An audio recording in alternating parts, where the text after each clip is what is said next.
Hello class 6th. Today we will do chapter 1 of your geography book. It is on page number 107. Take out 107 page in your social book. There you will find the chapter 1. This is Earth in the solar system. Earth, पृथ्वी. सब जानते हैं हम लोग अर्थ के बारे में. चलिए सबसे पहले छोटी छोटी चीज़ें डिस्कस कर लेते हैं अर्थ के बारे में. अर्थ वो प्लैनेट है जिस पर हम सब रहते हैं. हम किस प्लैनेट पर रहते हैं? अर्थ पर रहते हैं. अर्थ देखो इस टाइप की दिखती है, कहीं से ग्रीन, कहीं से ब्लू, कहीं से ब्राउन, ये दिखती है. इसके अलावा और कुछ? अर्थ मुझे पर्सनली सबसे सुंदर प्लैनेट लगता है पूरे सोलर सिस्टम में.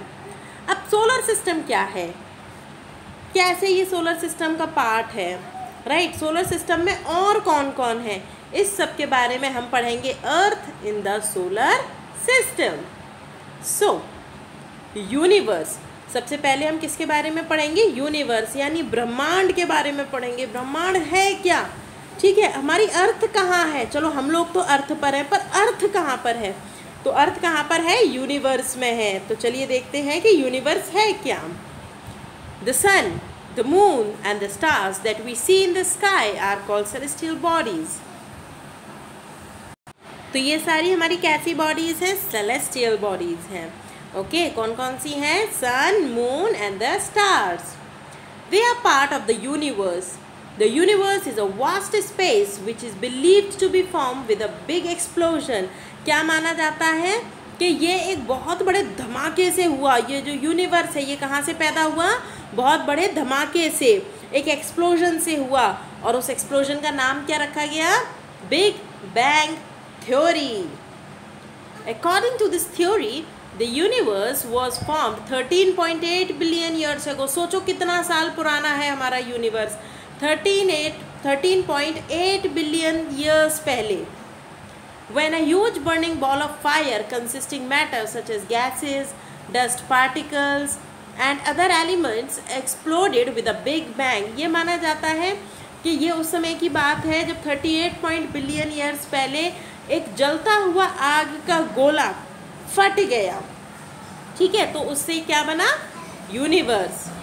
Due to this explosion, all the matter from it was thrown out with a great force in all direction. जब वो फटा आग का गोला तो उसके जो पार्टिकल्स निकले वो बड़ी दूर दूर तक फैल गए. The tiny particles grouped together and formed atoms, which are then these atoms come together to form galaxies. माना जाता है कि जब वो फूट कर अलग अलग हुए तो वो एटम्स की फॉर्म में हुए और बहुत सारे एटम्स ने मिलकर क्या बना ली? गैलेक्सीज बना ली. There are billions of galaxies in the universe. Each galaxy is a huge collection of gas, dust and billions of stars. Her Galaxy के अंदर बहुत सारे स्टार्स हैं, गैसेस हैं, डस्ट है, along with their solar systems. Now stars, तारे. तारे सबको पसंद है?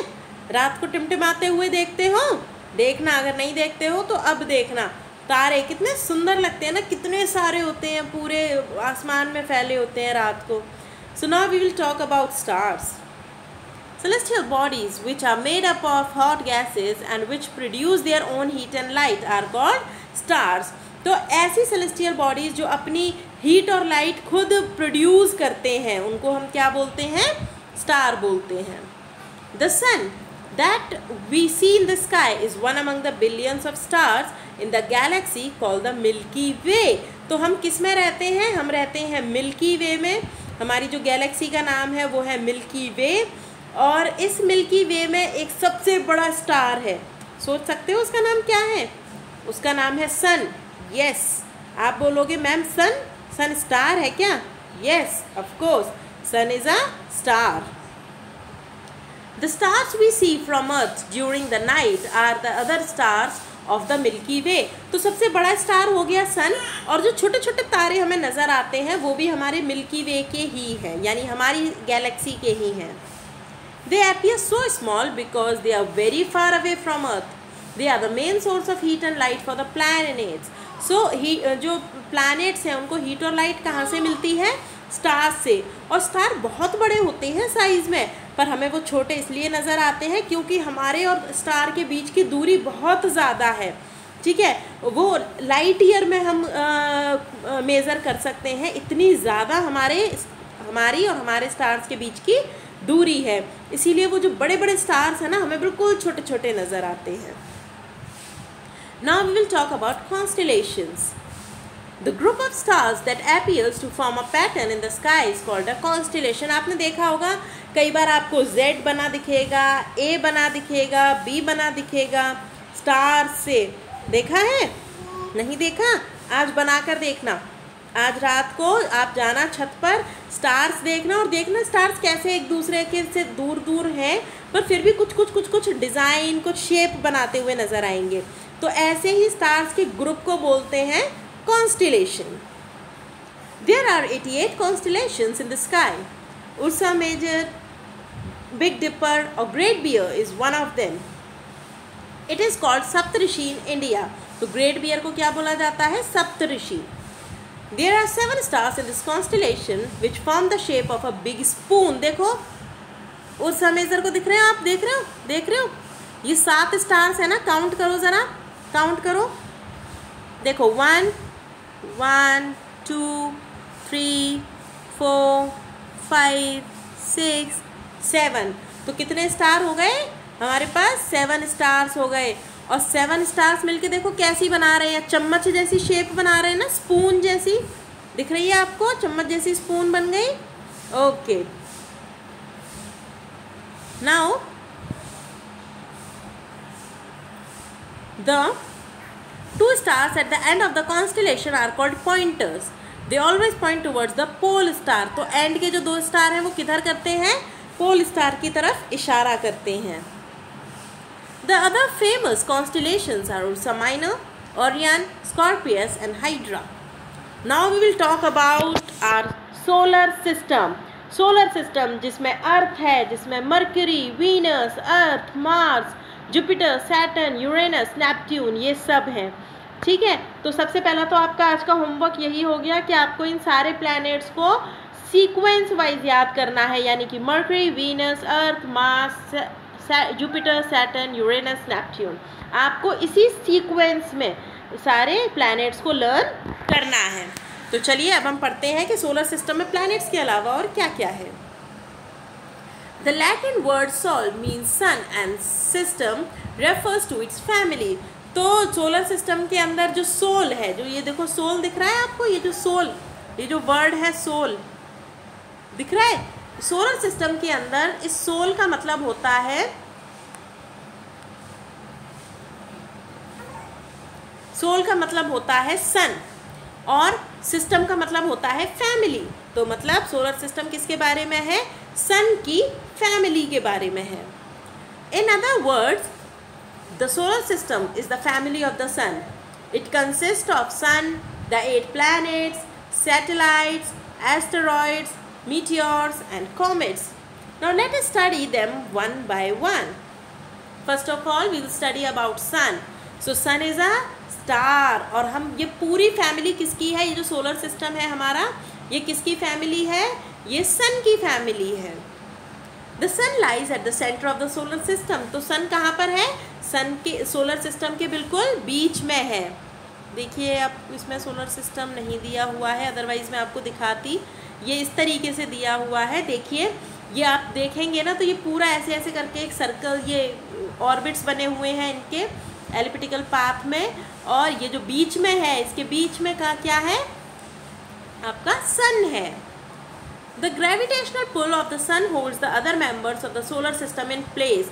जैसे आपके पापा है, आपके पापा हो सकता है आपके घर में सबसे बड़े हों, या हो सकता है आपके दादाजी घर में सबसे ज़्यादा बड़े हों, तो आपके पापा आपके दादाजी घर में सारे मेंबर्स को एक साथ रखते हैं ना। जब शाम को पापा आते हैं तो सब लोग खाना खाने साथ में बैठते हैं। इसी तरीके से जो सन है उसका जो ग्रेविटेशनल फोर्स है वो भी अपने सारे मेंबर्स को एक साथ रखता है।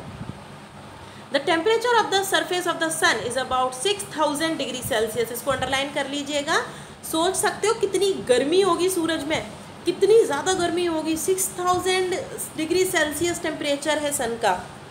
While at the centre of the sun it is, ओहो ये तो काउंट करना पड़ेगा, 1 10 100 1000 10,000 lakh 10 lakh करोड़, ओहो 1 करोड़ 50 लाख डिग्री सेल्सियस, ये तो बहुत ज़्यादा टेम्परेचर हो गया, सोच सकते हो।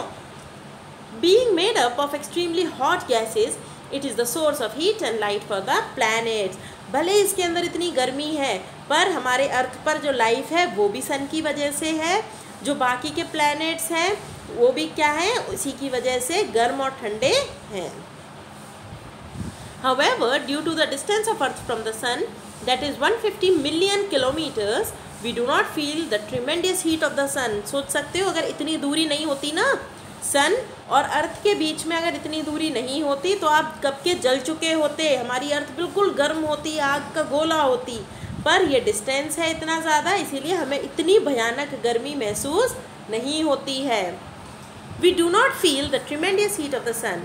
Light from the sun takes about 8 minutes. इसको अंडरलाइन करिएगा कि अर्थ हमारी, ये जो सूरज की रोशनी है ये हमारी अर्थ तक आने में कितना टाइम लेती है, 8 मिनट्स, यानी कि 8 मिनट लगते हैं सूरज की रोशनी को हमारी अर्थ में आने में। Now we will talk about planets. अब हम किसके बारे में बात करेंगे, planets के बारे में बात करेंगे। The word planet is derived from a Greek word planetes, means wanderer. इसका मतलब होता है ऐसी चीज़ें जो घूमती रहती हैं इधर उधर, right? There are 8 planets in the solar system. On the basis of their distance from the sun, they are as follows. मैंने आपको बताया था ना, देखिए सबसे पहले क्या आ गया, मरकरी, वीनस, अर्थ, मार्स। उसके बाद ये हो गए आपके 4 इनर प्लैनेट्स।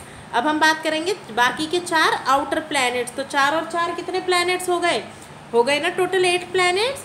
तो चलिए पहले इनर 4 प्लैनेट्स की बात करें, मरकरी, वीनस, अर्थ, मार्स। बाकी के 4 जुपिटर, सैटर्न, यूरेनस, नेपट्यून हो गए ना। डिस्टेंस के बेसिस पे हमने ये प्लैनेट्स कर लिए। They are made up of rocks and are also called terrestrial planets. तो देखिए हमने 2 देखे, ये देखिए इधर दो ग्रुप्स हैं ना प्लैनेट्स के, ये हो गए आपके इनर प्लैनेट्स, ये हो गए आपके आउटर प्लैनेट्स। और आउटर प्लैनेट्स को और क्या बोलते हैं, टेरेस्ट्रियल प्लैनेट्स। क्या बोलते हैं, टेरेस्ट्रियल प्लैनेट्स।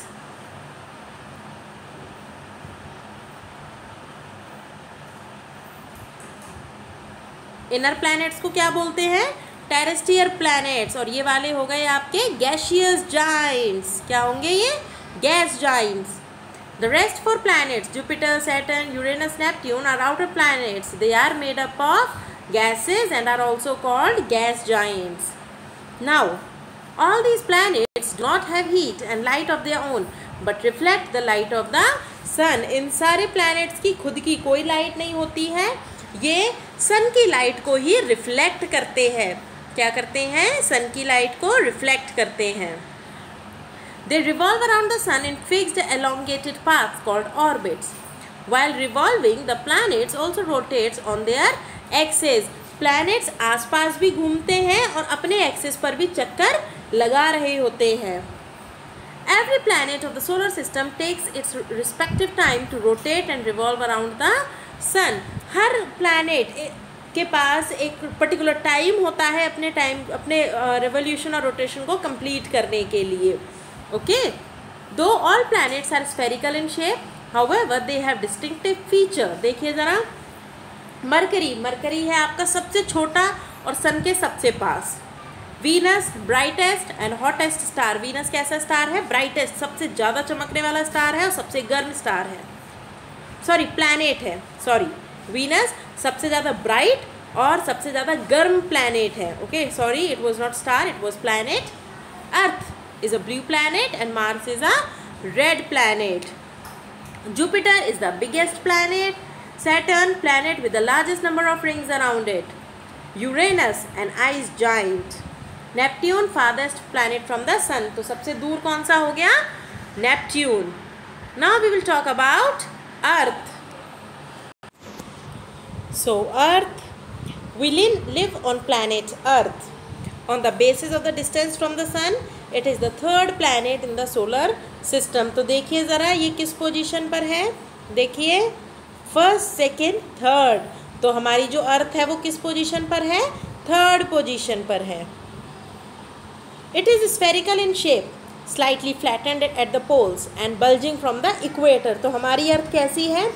गोल है, ऊपर और नीचे से थोड़ी सी पिचकी हुई है और बीच से थोड़ी सी मोटी सी है। It is considered a unique planet and it is the only planet that supports life. The following factors make life possible on earth. ये यूनिक क्यों है, सबसे अलग प्लैनेट क्यों है? क्योंकि यही एक ऐसा प्लैनेट है जिस पर लाइफ है, जिस पर जीवन है। कौन कौन सी ऐसी चीज़ें हैं जिसकी वजह से यहाँ पर लाइफ पॉसिबल है? Due to the adequate distance of Earth from the sun, its temperature is neither too hot nor too cold. एक तो एडिकेट डिस्टेंस है, यानी प्रॉपर डिस्टेंस है, जिसकी वजह से हमारी अर्थ ना ही ज़्यादा ठंडी है और ना ही ज़्यादा गर्म है। अगर सन के ज़्यादा पास होती तो गर्म हो जाती, दूर होती तो ठंडी हो जाती, राइट। तो प्रॉपर डिस्टेंस है। About 3/4 of the surface of Earth is covered with water. 3/4 इसका किससे कवर्ड है? वाटर से कवर है। जो अर्थ का सरफेस है वो 3/4 वाटर से कवर्ड है।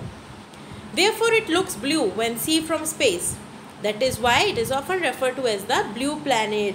इतना पानी होने की वजह से जब हम इसको यूनिवर्स से देखते हैं, यूनिवर्स से इसकी पिक आती है तो उसमें ब्लू कलर आता है, जिसकी वजह से हम इसको क्या बोलते हैं?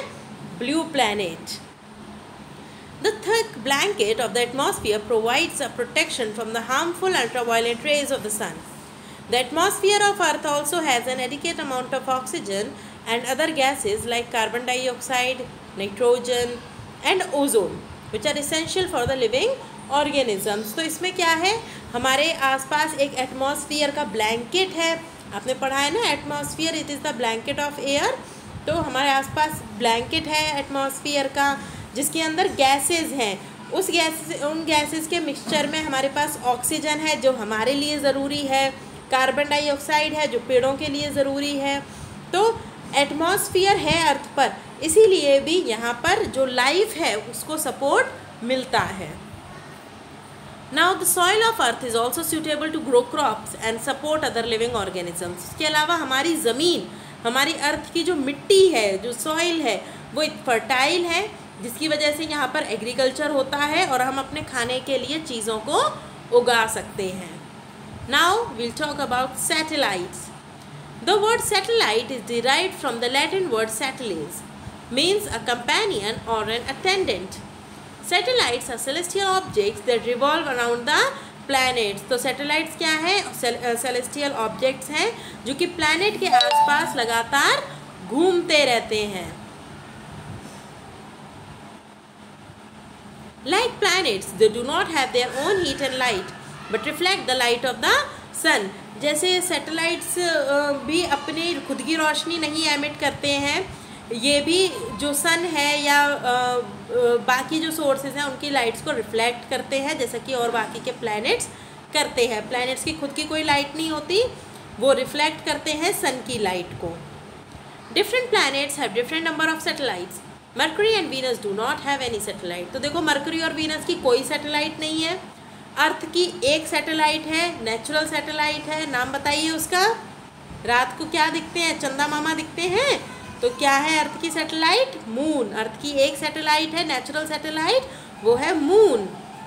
मार्स की 2 सैटेलाइट्स हैं, जुपिटर 79, सैटर्न 61, यूरेनस 27, नेपट्यून 14।